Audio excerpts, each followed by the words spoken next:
On the coldest night of the year, a retired SEAL sat alone, grieving the dog he had lost. Then a desperate mother dog clawed at his door through the blizzard. She was not asking for food, she was begging him to follow. Deep in the snow, beneath a ruined cabin, 3 tiny lives were fading fast. To save them, Gideon would have to face the storm outside and the grief inside. What he found that night did more than rescue a family of dogs. It gave his own life meaning again. Before we begin, tell me where you're watching from, and please like, comment, and subscribe. Bright Hollow had survived the storm, but only in the technical sense. By nightfall, the worst of the blizzard had already passed its furious peak, yet the town still looked like a place half buried by judgment. Snow lay in hard, uneven drifts up to a man's knee, swallowing porches, fences, and the lower halves of parked trucks. The roads had disappeared beneath white ridges and wind-carved troughs. Power flickered on and off across the valley, and every few minutes, the darkness outside Gideon Vale's cabin pulsed faintly with the weak return of electric light from town, only to sink back into black again. The wind had not stopped. It prowled around the old cabin in long, grieving whistles, rattling the shutters and pressing cold fingers through every seam in the timber walls.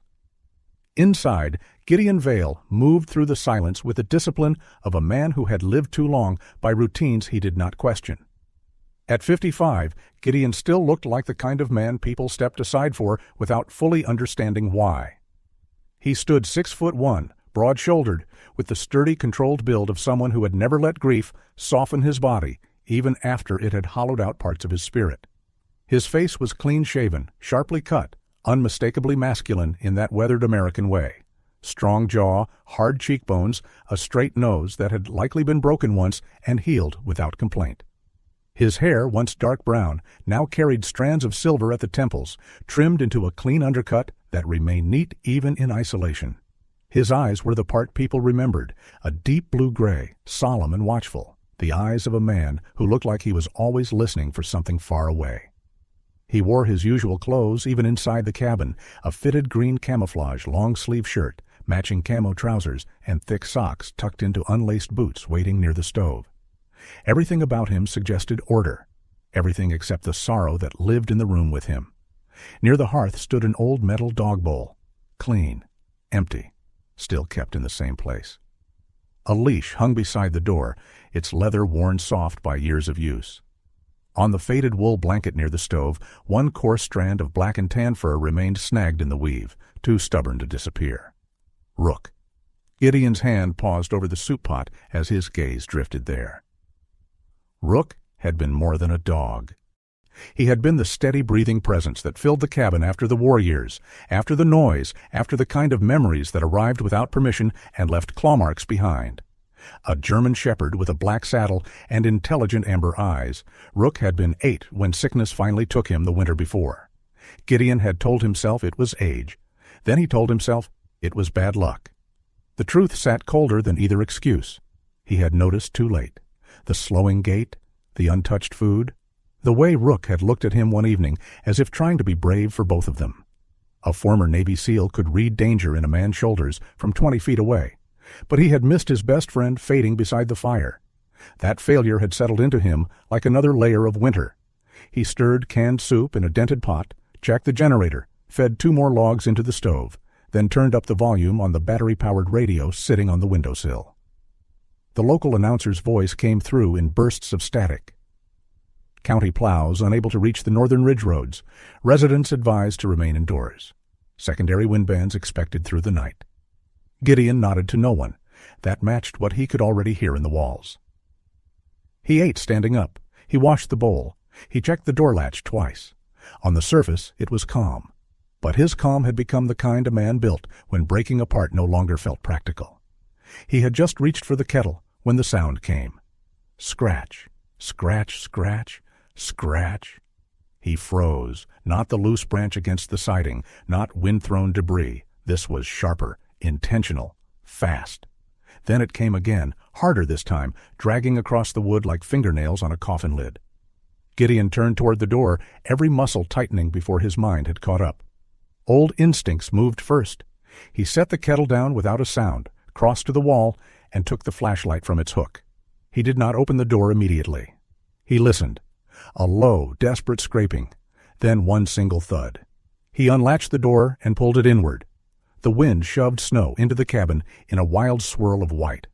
Standing on the porch was a German shepherd. She was large for a female, black and tan beneath the layers of blown snow, her thick coat crusted white along the spine and shoulders. Her ribs showed faintly under the fur. One ear stood fully upright while the other twitched with exhaustion. Her amber-brown eyes were bright, not with fear exactly, but with urgency so raw it almost looked human. Her breath came in ragged bursts, steam breaking around her muzzle. For a heartbeat, Gideon and the dog stared at each other. Then she turned sharply, bounded 3 steps off the porch, stopped, and looked back, not begging for food, not asking shelter, as if commanding him to move. Gideon narrowed his eyes. "What are you doing out here?" The dog came back to the porch, scratched once at the boards, let out a short, low sound in her throat, then turned again. She paced forward, stopped, looked back. Forward, stop, look back. It was not random. It was pattern. A cold current moved through Gideon's chest that had nothing to do with the weather. He had seen military working dogs guide like that. Search dogs, rescue dogs, animals under pressure who knew the difference between wandering and leading. The shepherd was not lost. She was trying to take him somewhere.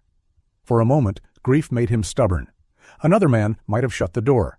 Another man might have said no creature was worth stepping into a post-blizzard night that could bury both of them before morning. But some buried part of Gideon, the part trained by hardship, sharpened by duty, and not yet entirely dead, answered before the rest of him could refuse. "Give me a minute," he said. The dog held still, trembling, as if she understood. Gideon moved quickly, methodically. Thermal layer, heavy coat, gloves, wool cap, snow goggles around his neck in case the wind worsened. He cinched a safety rope around his waist and clipped the other end to a belt loop harness improvised for rough terrain. He took a powerful flashlight, a probing snow staff, a compact first aid kit, and a thick blanket rolled under one arm. Then he hesitated and added hand warmers and a folding shovel. He did not trust storms. He trusted preparation. When he stepped back outside, the dog was waiting at the edge of the porch, like a sentinel carved from blowing snow. "Lead," he said quietly. She did. They moved behind the tree line north of the cabin, where a row of abandoned seasonal cottages and fishing shacks once served the frozen lake before tourism died and winters grew meaner. Snow groaned under Gideon's boots. The beam of his flashlight cut through thick gusts, painting brief tunnels in the dark before white swallowed them again.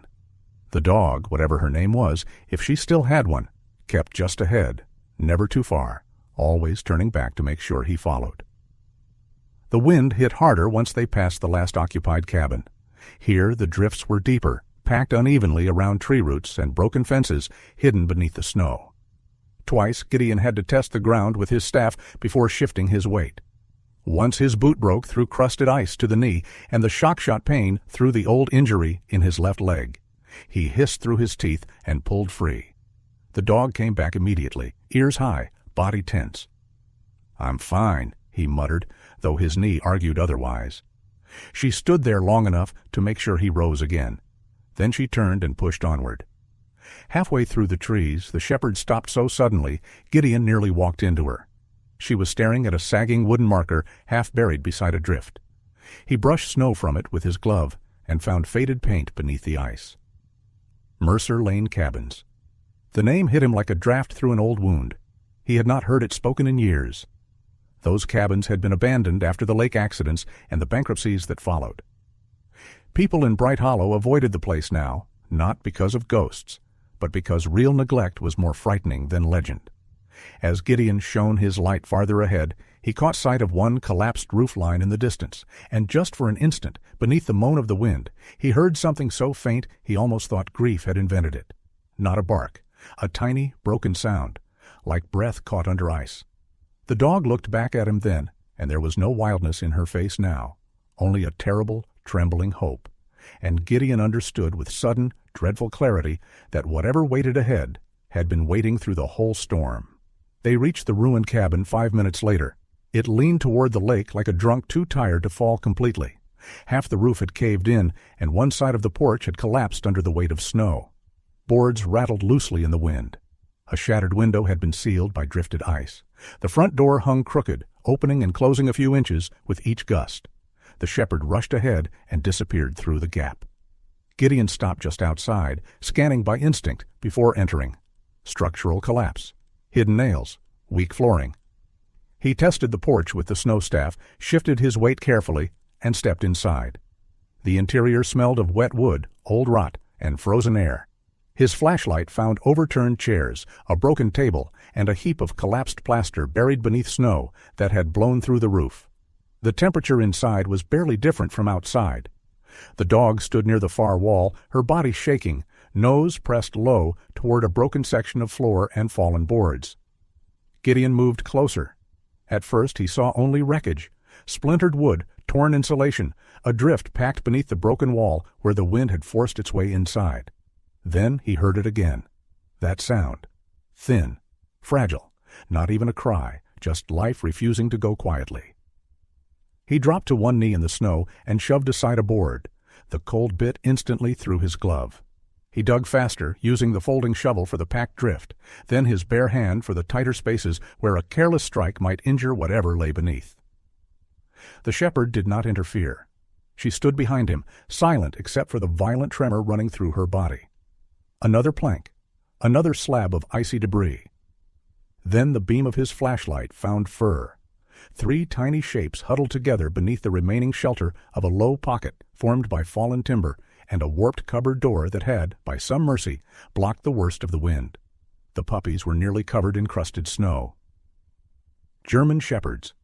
Very young, no more than 2 months old. Black and tan, though the color seemed dimmed by ice and weakness. One barely moved. One gave a faint shiver that looked like pain more than life. The third had its muzzle tucked against the others, so still Gideon's heart lurched in his chest. Oh, God.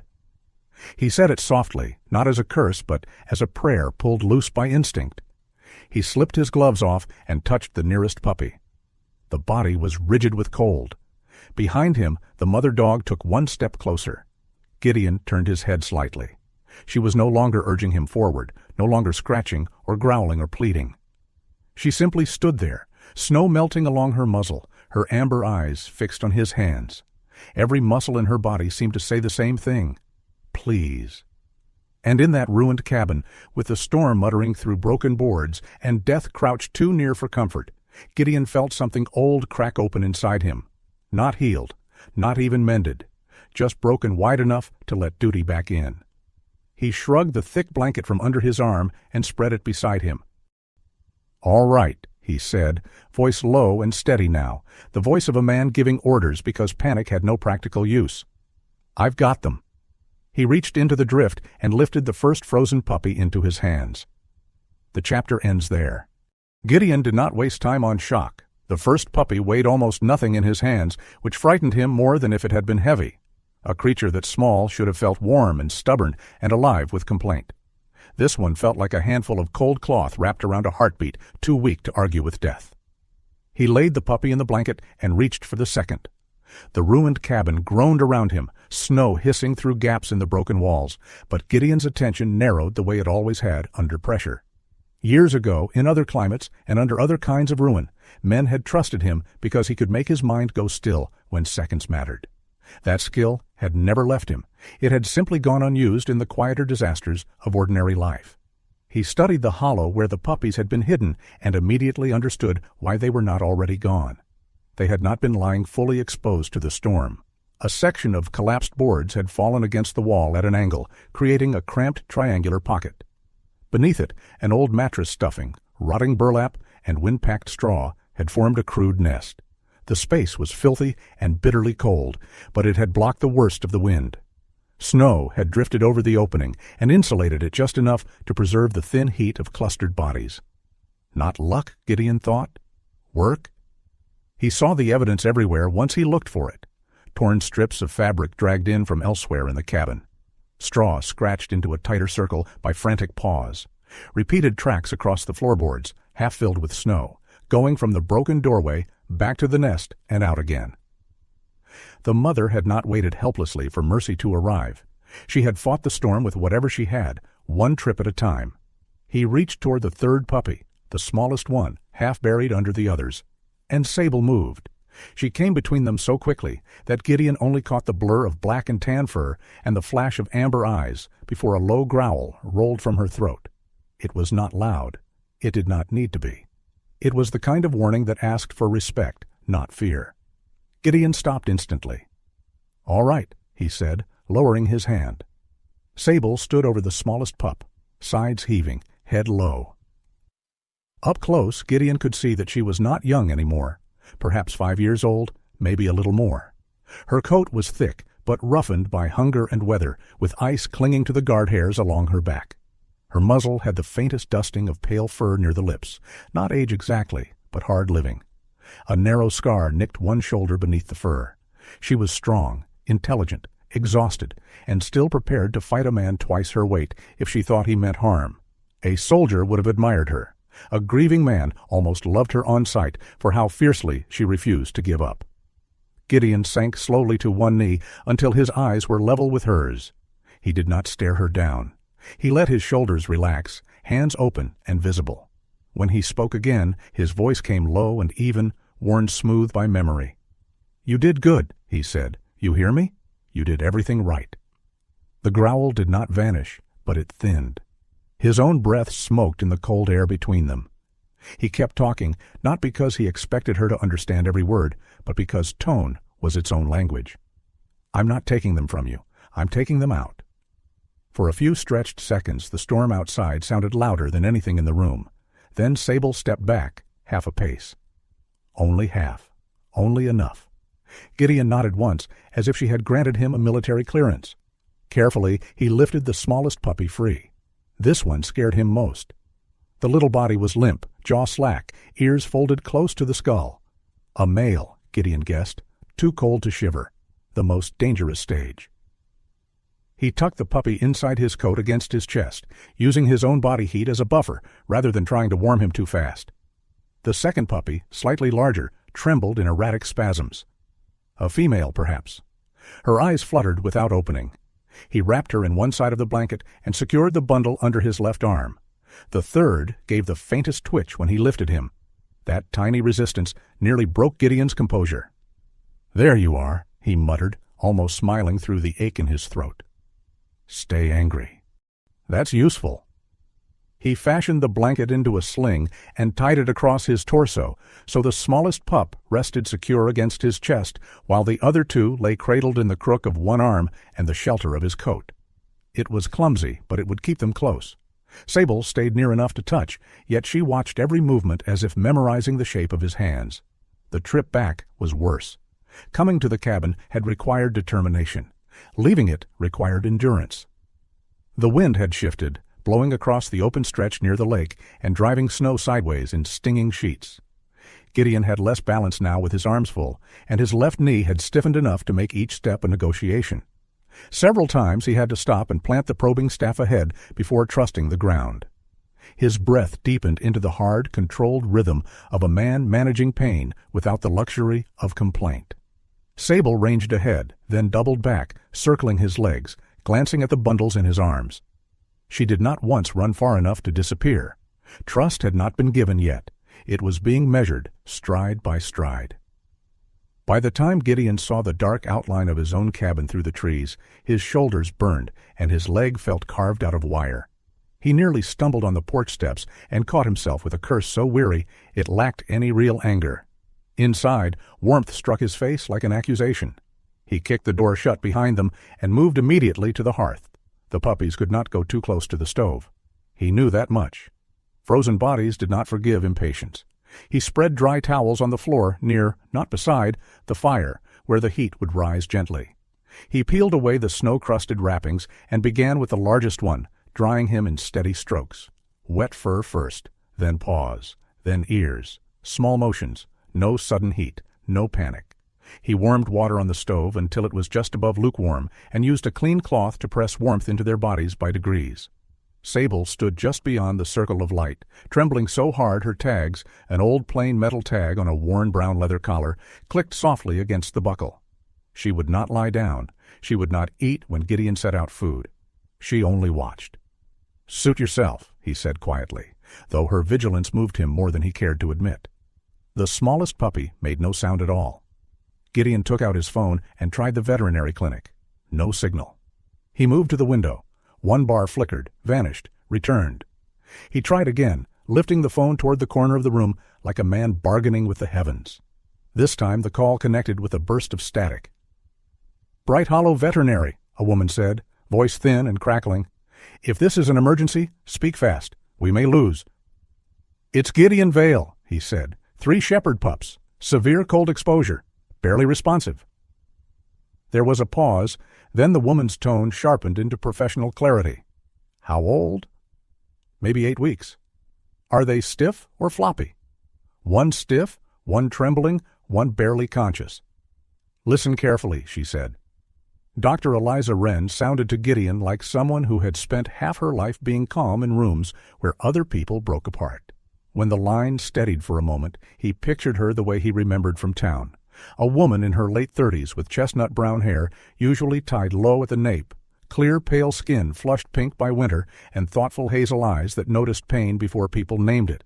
She was not tall, but there was steadiness in her posture and voice. She wore practical clothes under her cream veterinary coat, and something in her manner suggested old sorrow refined into compassion rather than bitterness. "Warm them slowly," Eliza said. "No hot water, no direct fire, no heating pad under them. Tiny amounts of lukewarm water on the gums if they can swallow. If they aspirate, stop. Rub, but gently. If the road south open by morning, bring them in. If one starts gasping or seizing, call again, if you can." The line crackled. Gideon pressed the phone harder to his ear. "Anything else?" "Yes," she said, voice fading in and out. "Do not assume quiet means stable." Then the call dropped. Hours blurred into firelight and breath counting. At some point after midnight, when the wind softened enough for the cabin walls to stop shuddering, Gideon sat on the floor with the smallest puppy cupped against his chest beneath a towel. His own heartbeat thudded slow and heavy against the tiny rib cage. For one terrible moment, it reminded him so vividly of Rook's last night. The stillness, the listening, the bargain a man makes with God when he has already run out of practical tools, that his hands trembled. Then Sable did something strange. She came forward without warning, lowered herself for the first time, and rested her muzzle lightly on Gideon's wrist, the wrist that held the weakest puppy.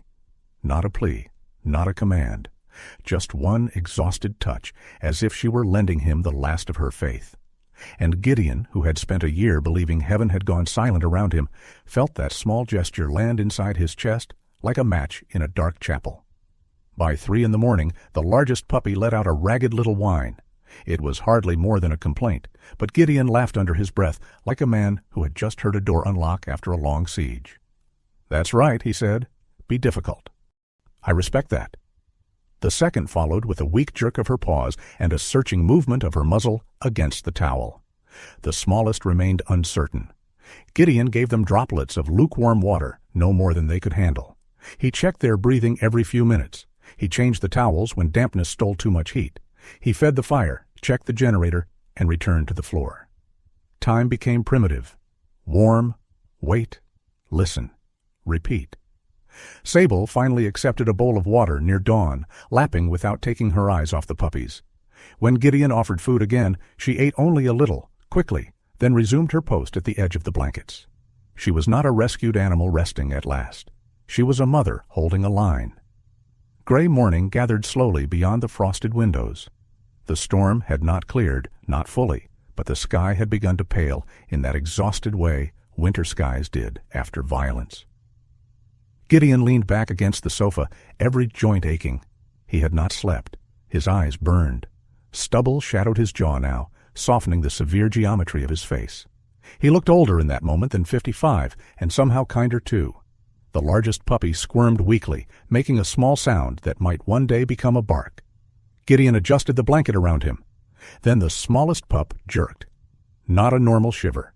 A sharp, involuntary spasm that arched the fragile body and stole one long breath before giving it back in a broken hitch.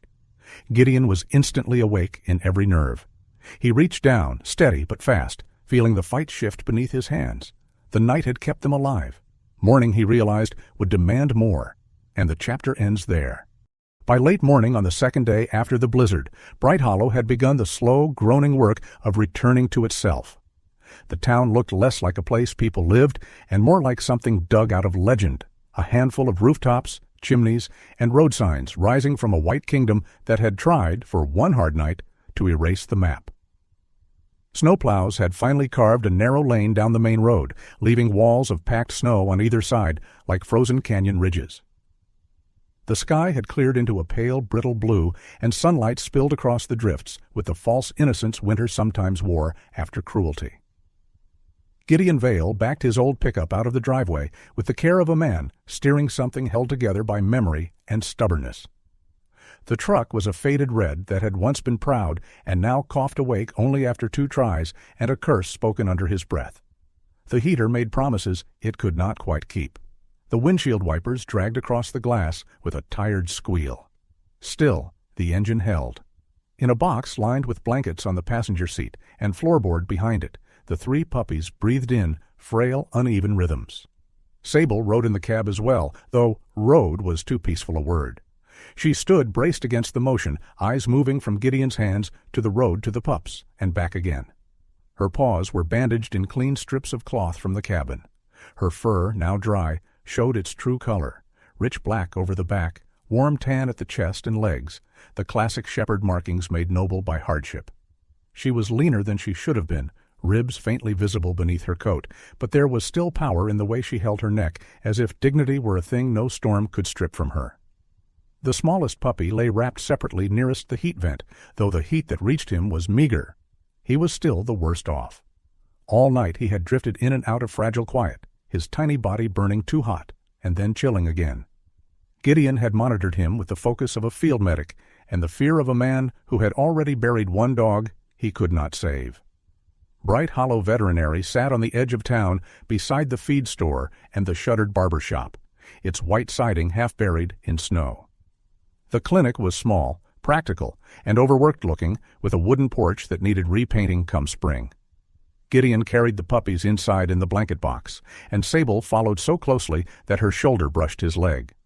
Warmth met them at the door, along with the smell of antiseptic, wet wool, old pine boards, and coffee that had been reheated too many times. Dr. Eliza Wren came out from the back room already pulling on gloves. In better weather, she had a quiet prettiness that most people noticed only after a second look. Today, exhaustion sharpened her. She was in her late 30s, slight of build, with chestnut brown hair tied low, and a few loose strands curled damply against her temples. Her skin was fair but drawn from lack of sleep, and there were faint shadows beneath her hazel eyes. Yet nothing in her manner seemed fragile. She moved with quick, economical confidence, the kind earned by years of being the only veterinarian for 30 miles in every direction. People trusted her because she did not waste motion, words, or hope. "You made it," she said, and her gaze dropped immediately to the box. "Good." "Barely," Gideon answered. "That applies to all of you, from the look of it." There was no melodrama in her tone, only fact. She led them into an exam room and began with the puppies one by one.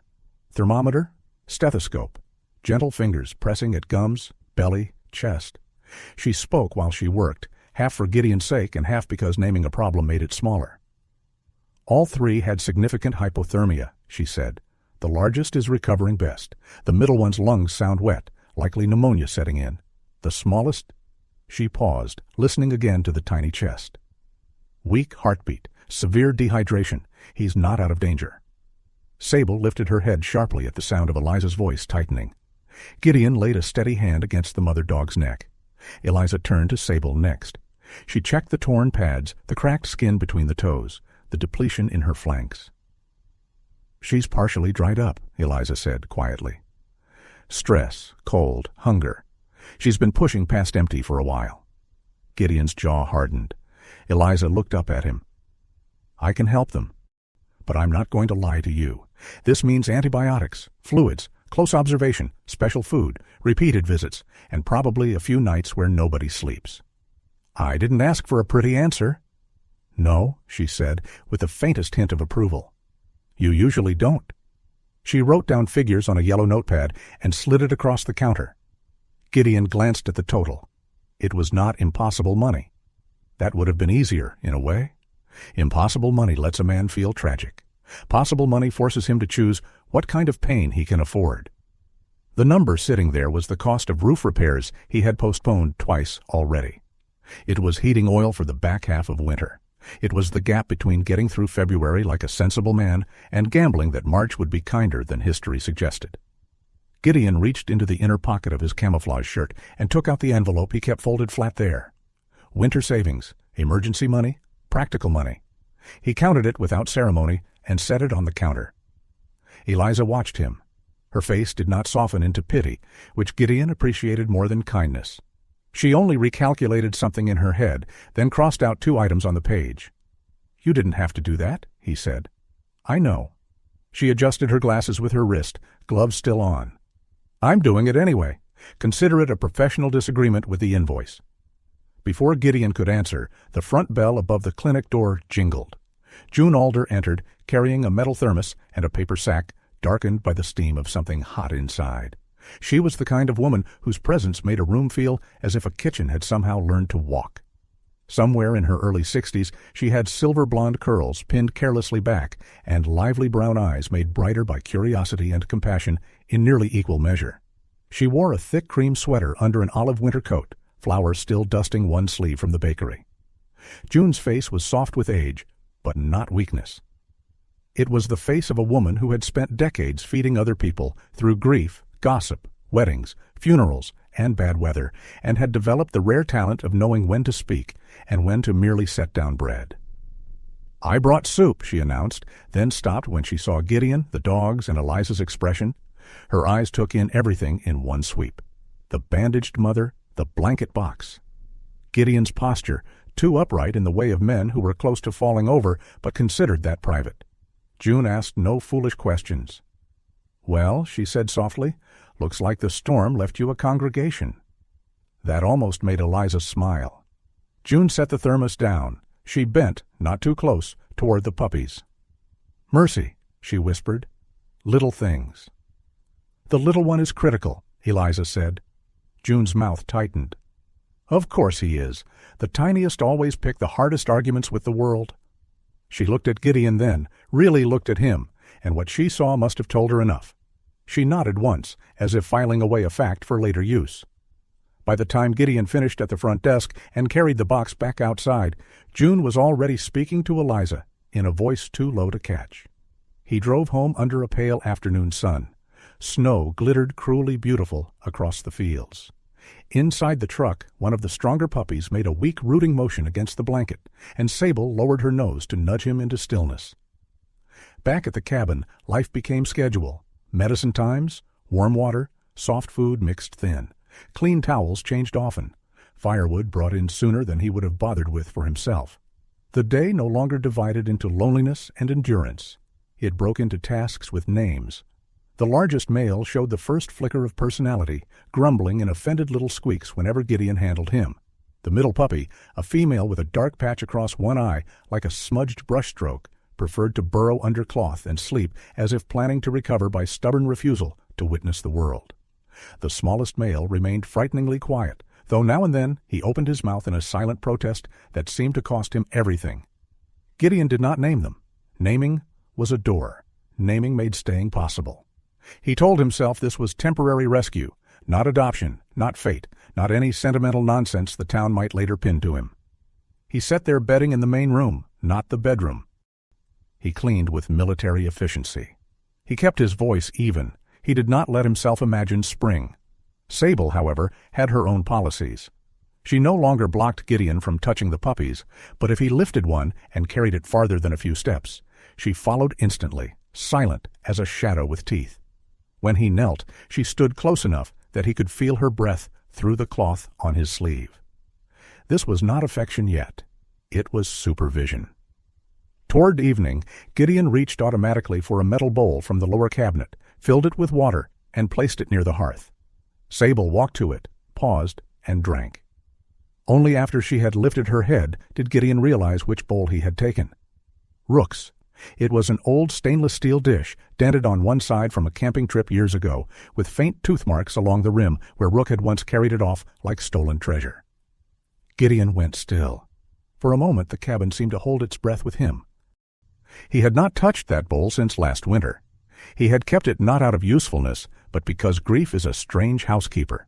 It leaves ordinary relics in plain sight and dares a man to call them sacred. Sable finished drinking and looked at him. Not like Rook had looked at him. Not the same soul, not the same history. But there was something in the steadiness of that gaze that made Gideon feel, for one brief unguarded second, that loss and arrival were not enemies. Sometimes they simply shared a doorway. That night, after the fire had burned low and the wind had quieted to a dry whisper around the cabin, Gideon woke to a sound so small he almost believed he had dreamed it. Not a bark, not a cry. A faint, raw attempt at one. He sat up and found the smallest puppy struggling to raise his head as if some stubborn spark inside that tiny body had decided, against all evidence, to answer the darkness back. The sight hit Gideon with such sudden force that he pressed one hand over his mouth. In war, he had seen men hold on with less reason than this. In grief, he had forgotten that anything so fragile could still choose to fight. Then his fingers touched the old military watch on the bedside table, and a colder thought followed close behind. Wanting a life saved and being able to pay for it were not always the same thing. Near midnight, the puppy's condition worsened. His breathing turned rapid and shallow. Heat came off him in alarming waves. Eliza's earlier warning rang through Gideon's mind with merciless precision. Fever, relapse, maybe the pneumonia deepening, maybe the heart struggling. Gideon called the clinic. No answer this time. He did not curse. He moved, fresh water, cool cloth, not cold, at the paws and ears. Medicine as instructed, monitoring, waiting. The practical work gave his fear a place to stand. Still, by 1 a.m, he knew what the truth was. Half measures would not be enough. He went to the kitchen drawer and opened it slowly, as if what lay inside might look different in dim light. The watch sat in a small cloth pouch, black-faced, steel-banded, worn smooth in places by years against skin. It was the last valuable thing he owned that was not bolted to the house or already failing on 4 wheels. He had kept it through deployments, through retirement, through the long unraveling that followed, through Rook's illness, through every practical reason to sell it. It was not just an object. It was proof that there had once been a version of Gideon Vale who belonged to something clear and honorable and durable. He lifted it from the drawer. Across the room, the smallest puppy struggled for breath in his sleep. Gideon stood there in the half-dark, the watch cold in his hand, and understood with a tired, bitter kind of peace that winter was not finished asking him what he was willing to lose. And the chapter ends there. The man who bought Gideon Vale's watch did not haggle. That, more than anything, made the exchange feel like a funeral. His name was Martin Shaw, owner of the pawn counter tucked into the back of a hardware store on the south edge of Belmere, the next town over. He was a square-faced man in his 60s with a trimmed gray mustache, weathered cheeks, and the practical eyes of someone who had spent 40 years pricing everything from chainsaws to wedding rings. Martin was not unkind. He was simply one of those men whom life had sanded down into honesty without softness. He examined the black-faced military watch in silence, turned it over once beneath the lamp, and named a fair number. Not generous, not insulting. Fair. Gideon accepted. He did not explain what the money was for. Martin did not ask. Men of a certain generation often built their mercy inside restraint. As Gideon folded the bills into his wallet, the naked weight of his wrist felt wrong, as if he had left behind more than metal. The drive back to Bright Hollow was quiet except for the old truck's rattling heater and the low country station fading in and out through radio static. Outside, the northern afternoon shone with that merciless winter brightness that made even wreckage look clean. The roads were better than they had been 2 days ago, but snow still stood piled along the shoulders like white barricades. Roof lines glittered. Bare maples cast blue shadows across the drifts. The world looked serene in the way a battlefield sometimes did after the noise stopped. At the veterinary clinic, Dr. Eliza Wren took the payment envelope from Gideon without counting it in front of him. She only glanced once at his bare wrist. If she understood what had been traded away, she said nothing. That was one of the things Gideon respected most about her. Eliza carried compassion the way some people carried scalpels, cleanly with discipline and never for display. She was wearing a cream medical coat over a charcoal sweater, her brown hair tied back low at the nape of her neck. A few wisps had escaped around her face, softening the sharp concentration in her hazel eyes. She looked tired enough to lean if someone removed her backbone, but she still moved with steady purpose. "The antibiotics are helping the lungs," she said as she checked the pups. "The biggest one's improving, the middle pup too, slowly. The smallest is still fragile, but he's fighting." Gideon let out a breath he had not meant to hold. Sable stood nearby, watching every motion. Her black and tan coat had regained some shine with warmth and food, though she remained too lean, the angles of motherhood and hunger still visible in her body. The bandages had come off her paws, leaving pink healing skin beneath. She no longer growled when Gideon approached the puppies, but trust still lived in her like a cautious tenant. Present, not settled. By the time Gideon returned to the cabin that afternoon, there was already a cardboard box on the porch. Inside were folded towels, 2 cans of puppy food, a sack of rice, several old but clean dishcloths, and a handwritten note in round, energetic script. For the storm pups. And for the stubborn man pretending he doesn't need help. June Gideon stood in the doorway with the note in his hand for a long moment, half annoyed and half undone. Over the next few days, Bright Hollow began to hear the story the way towns always did, not in one neat telling, but in fragments that collected like snow on a fence rail. June Alder, who owned the bakery on Main Street and possessed the social reach of 3 newspapers and a church bell, never spread gossip with cruelty. But she believed useful information should travel, and in her view, 3 half-frozen puppies and the former Navy SEAL spending his winter savings to keep them alive qualified as useful information. By Friday, there were jars on 2 shop counters labeled "For the Blizzard Pups." Someone dropped off an old wool blanket. Someone else left canned chicken. A mechanic Gideon barely knew sent over fuel stabilizer for the truck with no note at all. Bright Hollow was not a wealthy town. It was the sort of place where generosity often came disguised as leftovers, spare change, and practical things nobody mentioned twice. It embarrassed Gideon more than he liked. It also kept the wood stove burning longer. The next visitor arrived on a pale blue afternoon when the sky looked polished and the lake beyond the trees sat frozen under a skin of silver light. Elias Boone came up the path carrying a bundle of split firewood on one shoulder as though age had become a rumor he declined to believe. He was somewhere in his early 70s, tall but slightly stooped, with a long face cut by deep weather lines and a beard the color of ash and snow. His eyes, pale and clear beneath bushy brows, held the steady sadness of a man who had outlived many versions of the same town. He wore an old brown coat patched at one elbow, thick gloves, and a green wool cap pulled down over his ears. "I don't like arriving empty-handed," he said when Gideon opened the door. "That's not empty-handed." Elias glanced past Gideon at the room, at the puppies by the fire, at Sable lifting her head from the rug. "No," he said softly. "I suppose it isn't." Inside, over coffee strong enough to take rust off bolts, Elias explained why he had come. He lived farther down the ridge, near the line of abandoned cabins beyond the frozen lake. He had seen Sable before the storm, more than once in fact. A shepherd moving between the trees, always at a distance, always too wary to approach. He had assumed, as others likely had, that she belonged to somebody staying near the lakeside properties. "That's the sin of small towns," Elias said, warming his hands on the mug. "Not cruelty most days, just assumption.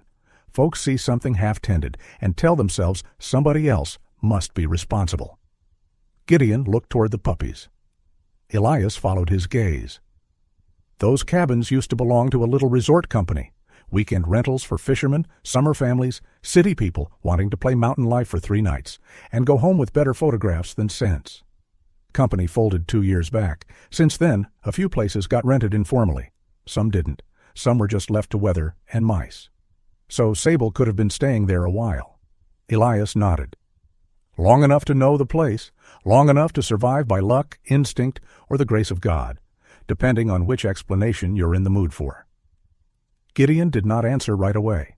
He was not a man who used God's name lightly, but he had begun to suspect that grace and instinct sometimes wore the same footprints.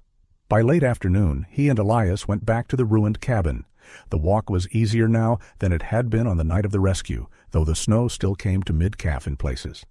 Sunlight filtered thinly through the spruce trees, turning the air gold where it touched drifting frost. Sable came with them, moving ahead and then circling back, alert but not frantic. She seemed to understand now that they were not returning for danger, but for memory. The cabin leaned worse in daylight than Gideon remembered. One side of the roof slumped under old ice and storm damage. Inside, the place smelled of wet wood, rust, mold, and the deep cold of long neglect. No monster lived here. No obvious villain. That, somehow, made the place sadder. They found a rusted metal bowl near the wall, a child's blanket, faded with cartoon stars, stiff in places from damp, a leather collar cracked with age, its tag ring empty. In a corner were flattened cardboard boxes and an old sleeping bag dragged into a nest shape. The signs told a plain story. Shelter taken where shelter could be found. Days survived one scrap at a time. No blood, no chains, no proof of deliberate torment, only abandonment. Gideon stood in the center of that ruined room and felt anger rise anyway. Not the hot kind, but the exhausted ache that came from realizing suffering often had no satisfying culprit. Sometimes no one struck the blow. Sometimes people simply failed to notice how long something had been dying. On the walk back, Elias did not crowd the silence. He only adjusted the bundle of salvaged boards he had insisted on carrying and said after a while, "You had a dog before her?" It was not a question. Gideon kept his eyes on the snowpath. "Rook. What kind?" "German Shepherd, smarter than most men I served with." Elias smiled at that. "And meaner?" "Only if deserved." A pause. The trees clicked softly overhead as wind passed through them. "He got me through some bad years," Gideon said at last. "Then one winter he got sick faster than I understood. By the time I stopped telling myself, he'd bounce back." He shrugged once, sharp and unfinished. "He didn't?" Elias did not offer any of the useless comforts people brought to grief. He only said, "Some losses don't get smaller. A man just gets stronger where they lean on him." It was the kind of sentence Gideon would have hated from almost anyone else. From Elias it landed clean. When they reached the cabin, another guest was already there. Noah Pike stood on the porch, holding a brown paper bag almost as large as his chest. He was 11, maybe 12, all elbows and enthusiasm, with a red nose from the cold and dark hair sticking out beneath a blue knit cap. His blue puffer jacket was zipped crooked, and one bootlace trailed untied in the snow. Noah had the bright, unfiltered gaze of a boy not yet trained to hide wonder when he felt it. "June sent rolls," he announced. Then he noticed Elias. "And I didn't eat any, this time." "Heroic restraint," Elias said. Inside, Noah crouched near the pups with reverence usually reserved for church candles or baby birds. The largest puppy, stronger now, attempted a tiny growl that sounded like a squeaky hinge. Noah's face lit up as if he had been knighted. "They're like 3 little snow survivors," he whispered. Something in the phrase, earnest, simple, absurdly true, caught Gideon off guard. A short laugh escaped him before he could stop it. Not a bitter sound, not even a dry one, just a brief human crack in the ice. Noah turned, startled and delighted. "You can smile." "Don't spread that around," Gideon said. Sable observed all this from beside the stove. She did not interfere when Noah looked, but when the boy reached too quickly toward the smallest puppy, she stood at once. Not threatening, merely clear. Noah wisely retreated his hand. "Sorry," he murmured. "Ma'am?" That earned him a glance from Gideon that might, in another man, have become a grin. That evening, after Noah had gone and Elias had taken his leave, Gideon found Sable standing before the old cedar chest near the fireplace. She was not scratching at it, not whining, only standing there with unnatural stillness, one paw slightly lifted, eyes fixed on the lid. The chest had belonged to another lifetime. Inside were Rook's leash, an old field blanket, a few photographs Gideon rarely looked at, and all the things grief persuaded a man to store where he could neither use nor discard them. Sable turned and looked at him once, then back at the chest. It was a small moment, easy to laugh off, but Gideon did not laugh, because for the first time since Rook died, the room did not feel crowded by memory alone. It felt as though the past had opened one eye and was waiting to see what kind of man he intended to be now. He opened the chest. The smell of old canvas and cedar rose gently. Sable stepped closer and sniffed the folded blanket that had once belonged to Rook, then laid down beside the chest with a softness she had never shown there before. Gideon sank into the nearby chair and sat watching her while the fire settled into a low orange glow. The fear came later that night. The smallest puppy had been eating little, but at least eating. Then, close to midnight, he turned his head away from the dropper and would not swallow. His breathing quickened. A faint tremor ran through his body. Gideon felt panic move through him with the cold speed of old memory. Not again. Not in his hands. Not another living thing looking to him for shelter and finding only a witness. He called Eliza. She arrived 25 minutes later in her old Subaru, tires crunching over refrozen snow, carrying a medical bag and wearing boots unlaced at the top as if she had shoved them on in motion. Her face was pale from the cold, hair escaping its tie, but her hands were steady. In the warm lamplight she worked quickly, checking gums, temperature, breathing. Gideon held the puppy wrapped in a towel while Sable paced once, twice, then forced herself to lie down near the door, eyes never leaving the small body in Gideon's arms. "He's not crashing," Eliza said after a tense stretch of minutes. "He's exhausted. The fever's trying to return, but he's still with us." Gideon looked down at the puppy and then away. "I'm not scared of death," he said, voice rougher than he intended. Eliza capped a syringe and waited. He swallowed.